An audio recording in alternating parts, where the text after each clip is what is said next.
boten capek karena niku digawe kula makan sehari-hari. Lek boten makan niku mungkin sakit malih. Namun semangatnya takkan pernah pudar hingga Tuhan kan berikan jalan.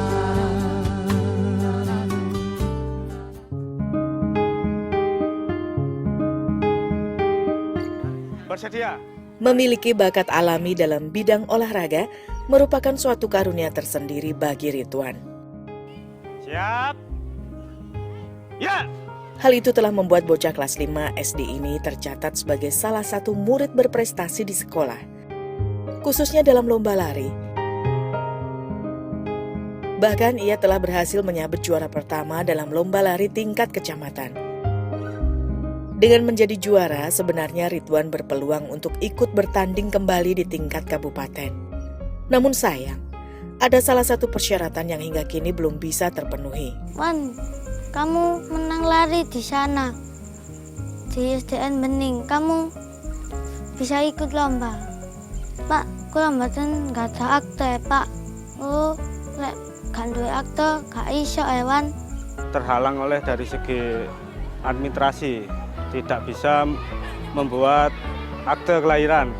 Soalnya dari segi orang tua tidak punya buku nikah, jadi dari pihak sekolahan mau membantu juga tidak bisa. Siap? Ayo, loncat! Apalah daya, ia tidak bisa mendesak orang tuanya. Apalagi ia pun sadar betul akan kondisi perekonomian orang tuanya yang masih berada di bawah kata cukup. Cita-cita kula nggih menjadi pemain sepak bola gitu.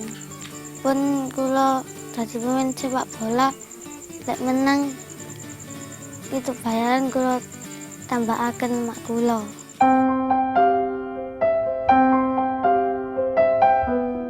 Di usia yang masih begitu belia, Ridwan tumbuh menjadi anak yang mandiri dan memiliki rasa tanggung jawab akan nasib keluarganya. Pak, ibu kula tiange mboten enak awak, mboten saged kerja. Oh ya, bantu aku, tasnya sama sepatu dilepas lagi ya. Ya. Tidak seperti anak-anak lainnya, sepulang sekolah ia justru biasa menghabiskan waktunya di sebuah industri makanan yang tak seberapa jauh dari tempat tinggalnya. Rumah industri di Desa Bakalan, Kecamatan Gondang, Mojokerto, Jawa Timur inilah tempatnya bekerja. Semua rela ia lakukan demi bisa sedikit membantu meringankan beban orang tuanya. Ya, sudah sejak 4 tahun yang lalu, Ridwan akrab dengan industri yang memproduksi camilan ini. Awalnya ia memang hanya ikut menemani ibunya bekerja saja. Tetapi setelah 2 tahun, ia pun mulai ikut bekerja hingga saat ini. Sayang, belakangan ini Ridwan kerap kali harus bekerja sendiri, lantaran sang bunda seringkali jatuh sakit. Awal niku ibu kula niku emak niku lho, loro-loroan. Kula sakaken kalih mak. Jadi kula niku dijak. Terus tasik dereng gelem, terus lek pas umur 9 tahun kula gelem. Industri yang sudah berdiri sejak 9 tahun silam ini memiliki sekitar 40 pekerja tetap. Tetapi Ridwan hanyalah seorang buruh lepasan saja. Sebab sang juragan tak ingin mempekerjakan anak di bawah umur. Hanya karena mengerti akan kesulitan hidup Ridwan dan kedua orang tuanya lah, sang juragan mengizinkannya bekerja di sini. Itu pun hanya sekedar untuk membantu pekerjaan ringan saja. Ibunya kerja di sini, masih kecil, sudah 4 tahunan. Karena ibunya kadang-kadang lagi sakit, kurang enak badan, Ridwan bantu-bantu sini juga. Memang Ridwan sering bantu-bantu sini, tapi bukan karyawan tetap. Salah satu camilan yang diproduksi di sini adalah kacang sembunyi. Proses pembuatannya diawali dengan pengadonan pada bagian kulit. Untuk mempermudah pencampuran, proses ini dilakukan dengan mesin pengadon.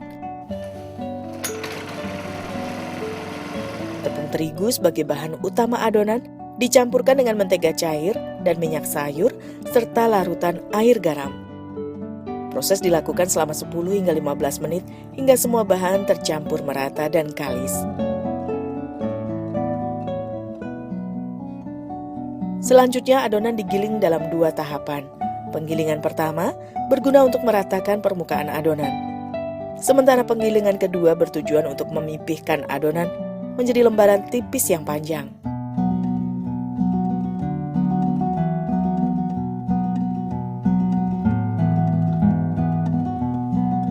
Kini adonan masuk dalam tahap pencetakan alias pelintingan. Proses ini memang harus dilakukan secara cepat. Sebab adonan tidak boleh dibiarkan terlalu lama dalam udara terbuka. Mula-mula lembaran adonan dipotong kecil-kecil. Diberi taburan kacang tanah pada bagian dalamnya, lalu dilinting. Itulah mengapa camilan yang satu ini disebut dengan kacang sembunyi. Jika setiap tampah sudah terisi penuh, proses pun berlanjut ke tahap penggorengan.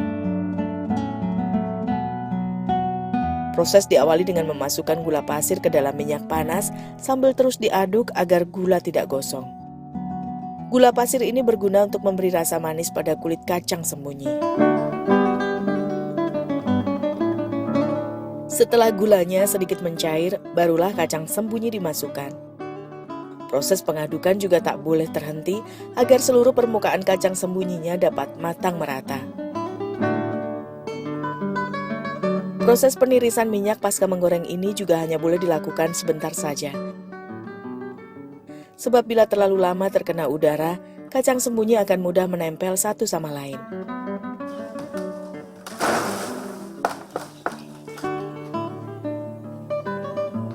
Selanjutnya, kacang sembunyi masuk pada tahap pendinginan dengan memanfaatkan 2 buah kipas angin. Disinilah Ridwan bertugas. Selain mempercepat pendinginan, proses pengadukan ini juga bertujuan untuk memisahkan antar butiran-butiran kacang sembunyi. Meski terlihat sederhana, dalam pengadukan Ridwan tetap harus hati-hati. Proses pengadukan tidak boleh dilakukan terlalu kencang, sebab penganan yang satu ini akan mudah hancur. Ia juga harus teliti. Kacang sembunyi yang terlihat hangus harus dipisahkan. Tuh ngerek-ngerek niku rasane panas. Kalih tangan niki rasane kiyu. Masalah niku tasik tas mateng dugi lengo. Kacang sembunyi yang sudah dingin kini siap untuk dikemas. Tiap kemasannya berisi 5 kg kacang sembunyi. Ya, industri ini memang hanya menjual produknya dalam jumlah besar dan jarang sekali ada yang memesan dengan ukuran kecil. Mengangkut bungkusan kacang sembunyi ke bagian pengemasan merupakan tugas Ridwan berikutnya. Namun ia tak bisa ikut membantu mengemas. Tahap pengemasan memang merupakan gerbang penentu kepercayaan konsumen terhadap produk. Kemasan yang tidak rapi akan membuat pelanggan enggan membeli.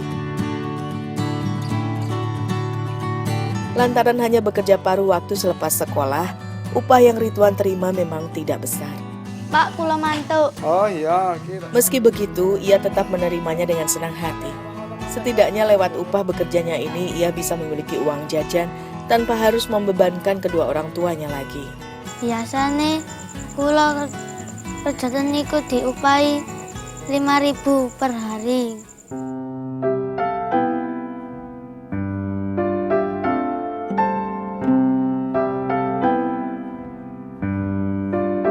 Permintaan tolong sang bunda sudah menjadi kewajiban bagi Ridwan untuk dipenuhi.